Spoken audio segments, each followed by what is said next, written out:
ଜୟ ଜଗନ୍ନାଥ। ଆସନ୍ତୁ ଜାଣିବା ଆଜିର ପଞ୍ଚାଙ୍ଗ।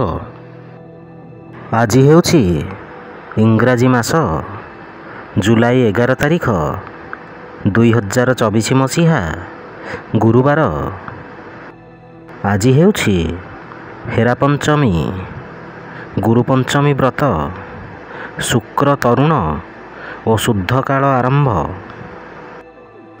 ଓଡ଼ିଆ ମାସ ହେଉଛି ଆଷାଢ଼ ମାସ। ପକ୍ଷ ହେଉଛି ଶୁକ୍ଲପକ୍ଷ। ତିଥି ହେଉଛି ପଞ୍ଚମୀ। ନକ୍ଷତ୍ର ହେଉଛି ପୂର୍ବା ଫାଲ୍ଗୁନୀ ନକ୍ଷତ୍ର। ମିଥୁନ ଦିନ 27। ପୁରୀକୁ ସୂର୍ଯ୍ୟୋଦୟ ସମୟ ହେଉଛି 5:18 ଓ ସୂର୍ଯ୍ୟାସ୍ତ ସମୟ ହେଉଛି 6:25। ଜୟ ଜଗନ୍ନାଥ।